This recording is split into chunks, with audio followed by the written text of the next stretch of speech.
then some detailed examples, and then go through some suggestions. So, first we'll go to explanation.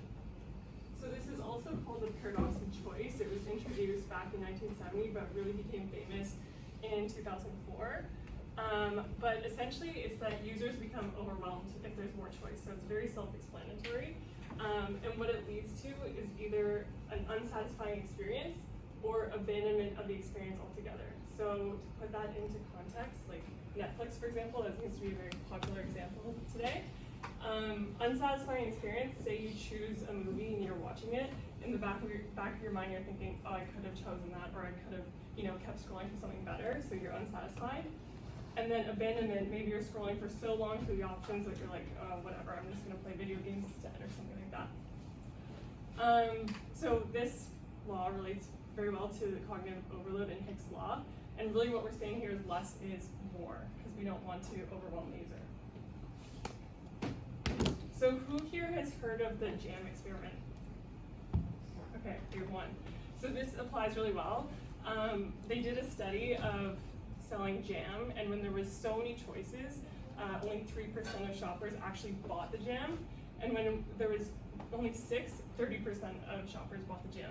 And that's because when you have so many choices, you're thinking, in the jam example, oh, do I like strawberry better than orange, or blueberry? I think my partner's allergic to blueberry, or whatever. You're going through each option and considering things about it. Whereas say I had 6, oh, strawberry is my favorite, here's my credit card, I'm gonna buy it. So it kind of speeds up the process a little bit and reduces the work that the user needs to do. Okay, so before we start with the first bad example, one thing that I want you guys to focus on from what Grace said was an unsatisfying experience and an abandonment of choice, right? Or the actual action that you want to do, which is no one who wants to have a user experience or has a customer base wants to have or give them an unsatisfying experience or an abandonment of what they want to do on the site. So the first bad example that we have is Temu, which is a marketplace. Have you guys heard about Temu? Or it's something like Amazon, right? But it offers constant promos and competitive pricing, which is something that we can say is their unique selling proposition. So basically, this is their website, and we'll now look at their app. So one thing about their app, what I did here is to create more of a visual understanding of what it looks like the first thing that you see it, right? This is the first, you call it, look that you can see on the app when you open it. You'll see that the red ones have filters or search tools. The green ones are promos. There's one information tab or one information key, and then one for products. So as you can see, as you go through the whole thing, there's a lot. There's a lot of complex choices that you can make, or different features that they want you to be able to know about them. But in terms of what you're going to start first, the overload experience overall is too general to actually provide helpful information in what we want to do on the site.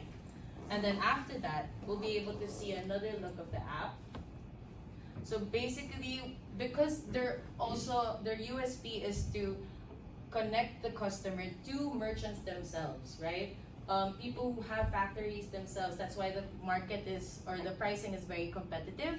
But because of this, they give the merchants free reign to actually create their own titles or give their own highlights per product, which makes the lack of uniformity too much information. So it's hard for you to actually understand what exactly it is that you want or the highlights of each product. So it's difficult to absorb the information. And another thing about the app is, as you can see here, it's endless scrolling. So there's no end base, so you're just overloaded with choices on choices on choices. Which actually, if we can go to the next. And the scrolling and no direction or guidance is not going to help the customer to make any decision at all.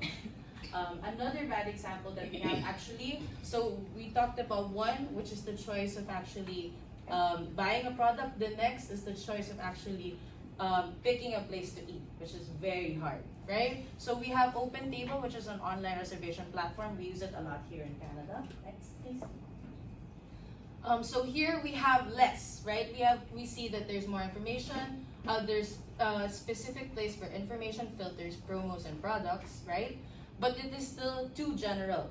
We don't necessarily know exactly where our eyes are going to go or what we want to do, but we know that people go to Open Table because they're hungry and they want to choose where to eat, right?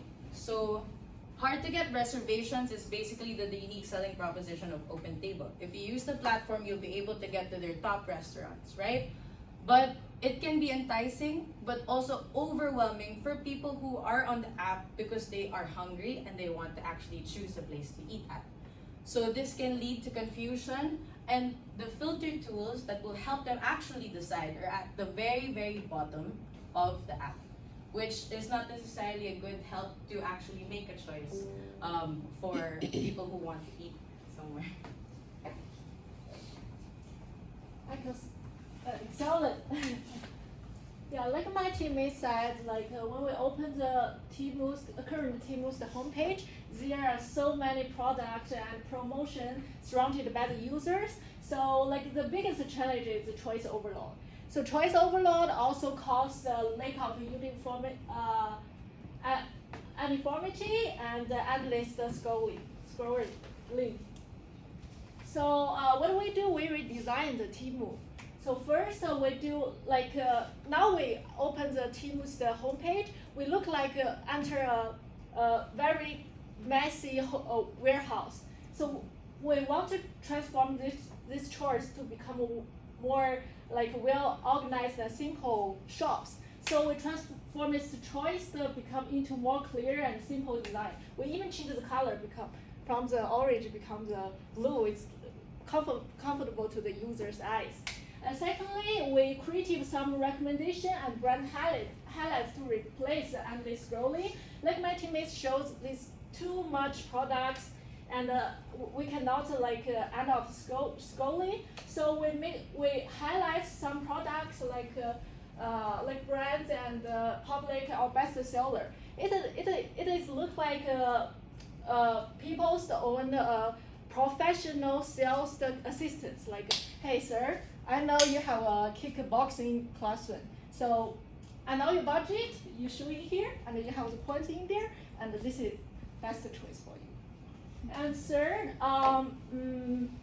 sir, we make some smart filters and simplified products cards. So like no one want to click tons of buttons, but cannot find what they want. So we make some filters and simply products cards make users more easier to make a choice without headache. So finally, what we want to got. So we can not only good for the users, now that you let users to make a quicker and efficiency decision, but also we want to give more sellers and the teams the click or some sell more sell, and it's finally got a win-win result. So welcome my teammates Shalu to introduce the solution. All right, we'll have to cut there as well, unfortunately. I'm sorry. All right. Are you guys close to finishing? How far are we? But this is the last, I think the last 2 slides, yeah. That's 5. Yeah, like Oh, it's 2 minutes. 2 minutes? No, I'm sorry. So 1 minute. 1 minute. Half the presentation. No. Thanks, guys. Thank you so much. Have a seat, please. Thanks.